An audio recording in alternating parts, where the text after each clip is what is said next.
Luka Modric की childhood story किसी movie से कम नहीं लगती, क्योंकि उनके बचपन में वॉर, डेथ, रेफ्यूजीज, बिट्रेयल और हेट इतनी गहराई तक घुसे हुए थे कि अगर कोई स्क्रिप्ट राइटर उनकी जिंदगी लिखे तो लोग सोचेंगे कि कहानी एग्जैजरेशन है, लेकिन उनके लिए ये सब एक ब्रूटल रियलिटी थी। फिर भी उसी रियलिटी की मिट्टी से एक ऐसा प्लेयर निकला जो बैलोन डोर जीतकर दुनिया का बेस्ट बन गया। मॉड्रिच क्रोएशिया के माउंटेन्स में अपने दादा दादी के साथ रहते थे, जहां उनके दादा उन्हें बकरियां चराना, शिकार करना और जंगलों में सरवाइव करना सिखाते थे। जैसे उन्हें अंदाजा हो कि उनके पोते को एक दिन जिंदगी से जंग लड़नी पड़ेगी। 1991 में जब वॉर फुल इंटेंसिटी पे आई, सर्बियन मिलिट्री, जिसे चेतनिक्स बोला जाता था, गांव-गांव घूमकर लोगों को भगा रहे थे और जो रुक जाता था उसे वो मार देते थे। एक दिन नॉर्मल रूटीन में मॉड्रिच के दादा बकरियां चराने के लिए गए और कुछ देर बाद मशीन गन्स की आवाज आई।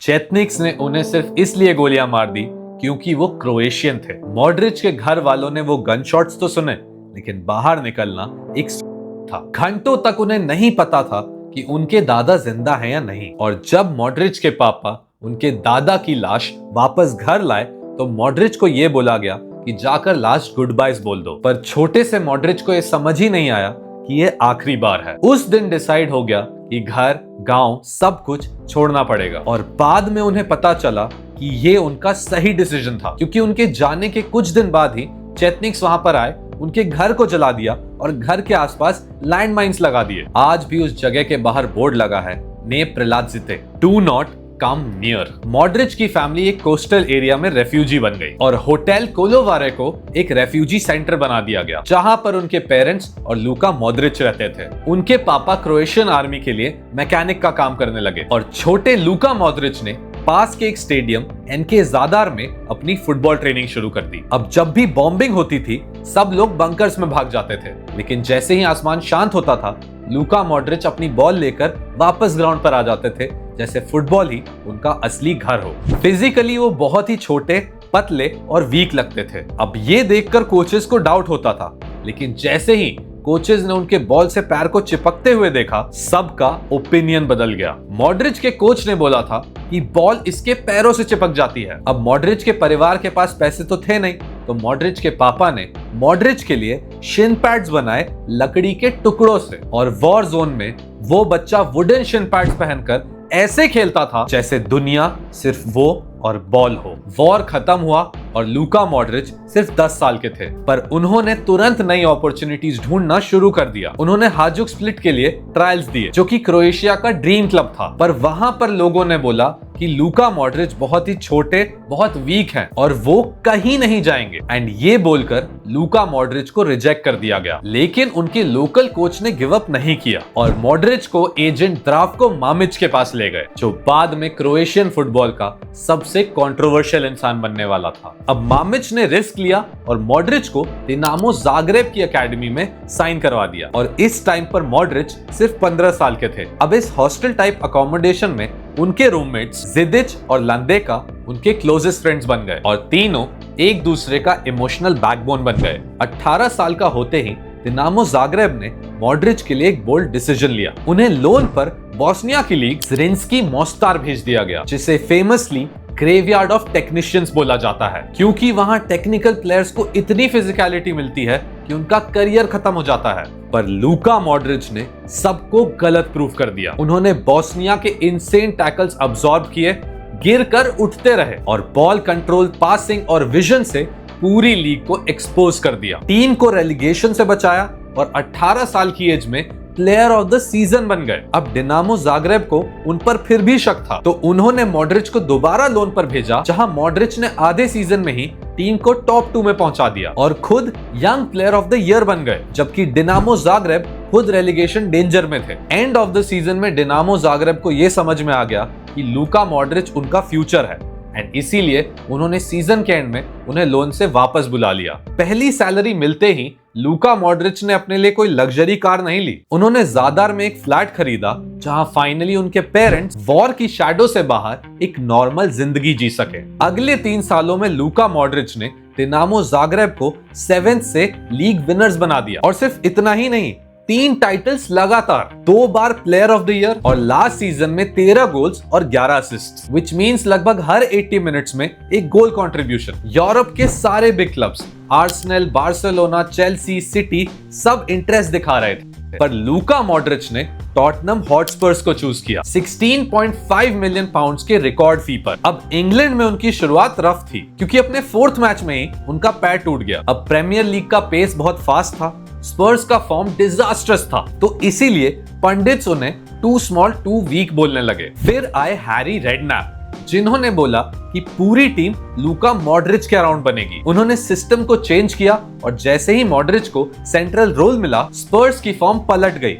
अगले 10 मैचेस में सिर्फ एक डिफीट। उसके अगले सीजन में पैर टूटने के बावजूद लूका मॉड्रिच ने ऐसा परफॉर्म किया कि स्पर्स 21 साल बाद टॉप 4 में आई और उन्हें यूसीएल क्वालिफिकेशन मिली। अब स्पर्स के चैंपियंस लीग रन में बेल हेडलाइंस में थे, पर ड्रेसिंग रूम, कोचेस और इवन सर एलेक्स फर्गुसन कहते थे मॉड्रिच ही रियल ब्रेन है। और इसके बाद आया मॉड्रिच का कंट्रोवर्शियल ट्रांसफर फेज, जब मॉड्रिच ने चेल्सी जाने की एक मूव फोर्स की, जहां पर मॉड्रिच ने पब्लिक इंटरव्यूज दिए, ट्रेनिंग्स को स्किप किया, पर स्पर्स ने हर ऑफर रिजेक्ट कर दिया। अब मॉड्रिच का वो सीजन तो डल गया, पर अगले ही साल रियल मैड्रिड ने उन्हें 30 मिलियन पाउंड्स में साइन कर लिया। मैड्रिड में उनकी शुरुआत नाइटमेयर थी। मोरिनियो की divided dressing room, weird positions, poor form और क्रिसमस तक बार्सिलोना 16 पॉइंट्स आगे थी। स्पेनिश न्यूज़पेपर मार्सा ने उन्हें लेबल कर दिया as the worst signing of the decade. पर सीजन के सेकेंड हाफ में लूका मॉड्रिच रियल मैड्रिड का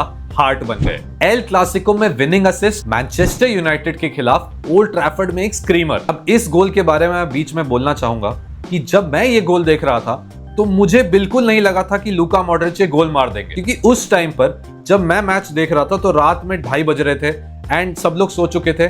मैं अपने ड्राइंग हॉल में बैठा हूं और टीवी देख रहा हूं। एंड मेरे यहाँ ऐसा होता था कि टीवी ऐसा था कि किसी भी टाइम पे बंद होके वापस स्टार्ट हो जाता था। तो जब मॉड्रिच को ये बॉल मिली थी तो मैंने सोचा कि भाई ये गोल नहीं पड़ने वाला, यहां से कौन ही शूट करता है। एंड किस्मत का खेल देखो कि उसी टाइम मेरा टीवी बंद हो गया, तो मैंने ये सोचा कि भाई 100% गोल तो नहीं हुआ होगा। लेकिन फिर जब मैंने वापस मैच लगाया तो मैंने देखा कि मॉड्रिच सेलिब्रेट कर रहे हैं। एंड वो गोल लूका मॉड्रिच का वो ट्रेडमार्क गोल बन गया जो उन्होंने आगे चलकर क्रोएशिया के साथ भी वर्ल्ड कप में भी मारा है। एंड उस दिन मैं समझ गया था कि ये प्लेयर कुछ अलग ही है, क्योंकि ऐसा स्क्रीमर मैंने शायद किसी प्लेयर से देखा ही नहीं था। एंड आप खुद सोचिए, जब आप एक्सपेक्ट भी नहीं कर रहे हो कि ये बॉल अंदर जाएगी, वो प्लेयर ऐसा कर्ल कराता है बॉल को कि बॉल सीधा पिन पॉइंट अंदर जाती है। तो उसी दिन से मैं बहुत बड़ा लूका मॉड्रिच फैन बन गया था। अब वापस आते हैं वीडियो पे, क्योंकि इसके बाद लूका मॉड्रिच ने चैंपियंस लीग नाइट्स में प्योर कंट्रोल दिखाया। और जब कार्लो एंचेलोटी आए तो लूका मॉड्रिच एक मिडफील्ड आर्किटेक्ट बन गए। ला डेसिमा के फाइनल में उनके कॉर्नर से ही 93rd मिनट में सर्जियो रामोस ने वो गोल मारा था। और उस मोमेंट से लूका मॉड्रिच की रियल मैड्रिड लेगेसी स्टार्ट हुई। 2015 में इंजरी ने उन्हें 4 महीने बाहर रखा और दुनिया को पता चला कि जब मॉड्रिच नहीं होते तो रियल मैड्रिड का बैलेंस टूट जाता है। फिर जिदान आए और रियल मैड्रिड ने 3 साल में लगातार 3 यूसीएल ट्रॉफीज जीती। और जिदान बोलते थे कि Modric is the master of the game. 2018 उनके करियर का एक्सप्लोजन था। Club world cup golden ball, 3rd straight champions league, फिर वर्ल्ड कप जहां लूका मॉड्रिच की क्रोएशिया फाइनल तक गई और लूका मॉड्रिच ने गोल्डन बॉल जीता एज टूर्नामेंट्स बेस्ट प्लेयर। जबकि स्टेज के पीछे उनका एक कोर्ट ट्रायल चल रहा था, क्योंकि द्राफ्को मामिच केस में लूका मॉड्रिच पर पर्जरी का चार्ज लगा था और उनके खिलाफ जेल का थ्रेट था। लोग उनके अगेंस्ट हो गए थे, पर उन्होंने पिच पर जवाब दिया। डेनमार्क के खिलाफ मिस्ड पेनल्टी के बाद शूटआउट जिताना, रशिया और इंग्लैंड के खिलाफ एक्स्ट्रा टाइम परफॉर्मेंसेस और क्रोएशिया का first ever world cup final. Tournament के बाद जब लूका मॉड्रिच ज़ादार वापस गए, वही शहर जहां वो कभी बंकर्स में छुप कर रहते थे, हजारों लोग उनका वेलकम कर रहे थे। चार्जेस ड्रॉप हो गए और दिसंबर 2018 में लूका मॉड्रिच ने मेसी और रोनाल्डो के 10 साल के रेन को तोड़कर बैलन डोर जीता। उन्होंने बाद में कहा, हर अचीवमेंट वॉर याद दिलाती है, मेरा बचपन याद दिलाता है और सबसे ज्यादा मेरे दादा। सबसे ज्यादा दुख की बात यह है कि उन्होंने कभी ये देखा ही नहीं कि मैंने क्या हासिल किया। आज जब मॉड्रिच मिड 30s के बाद भी कामली मिडफील्ड को कंट्रोल करते हुए अपनी लेगेसी बिल्ड कर रहे हैं, एक बात क्लियर हो चुकी है लूका मॉड्रिच सिर्फ एक प्लेमेकर नहीं बल्कि प्रूफ है कि बंकर से लेकर बर्नाबेउ तक जो बच्चा बॉल से प्यार करना नहीं छोड़ता वो एक दिन इस दुनिया को अपने पैरों से लिखकर दिखा सकता है।